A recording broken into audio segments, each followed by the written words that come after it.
শুধু বিঘে 2 ছিল মোর ভুঁই, আর সবই গেছে ঋণে।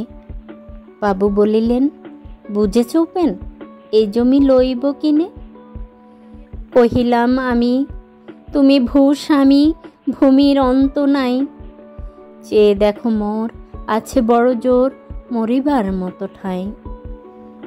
শুনি রাজা কহে, বাপু জানো তো হে, করেছি বাগানখানা, পেলে 2 বিঘে প্রস্থে ও দিগে সমান হয়ে বেটানা।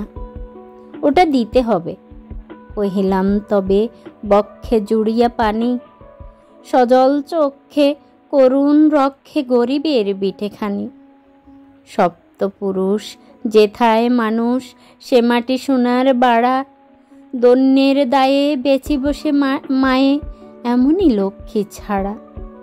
আঁখি করি লাল, রাজা ক্ষণকাল রহিল মৌন ভাবে, কহিলেন শেষে ক্রূর হাসি হেসে, আচ্ছা সে দেখা যাবে। পরের মাস 1.5 ভিটে মাটি ছেড়ে বাহির হইনু পথে, করিল ডিক্রি সকলই বিক্রি মিথ্যা দেনার ক্ষতে।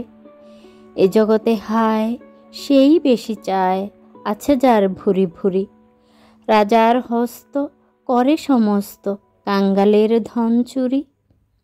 মনে ভাবিলাম, মোরে ভগবান রাখিবে না মোহ গর্তে, তাই লিখি দিল বিশ্ব নিখিল 2 বিঘার পরিবর্তে। সন্ন্যাসী বেশে পিরি দেশে দেশে হইয়া সাধুর শিষ্য, কত হেরিলাম মনোহর ধাম, কত মনোরম দৃশ্য। ভূদরে সাগরে বিজনে নগরে যখন যেখানে ভ্রমি, তবু নিশিদিনে ভুলিতে পারিনে সেই 2 বিঘা জমি। মাঠে ঘাটে এই মতে কাটে বছর 15-16, একদিন শেষে ফিরিবারে দেশে বড়ই বাসনা হলো।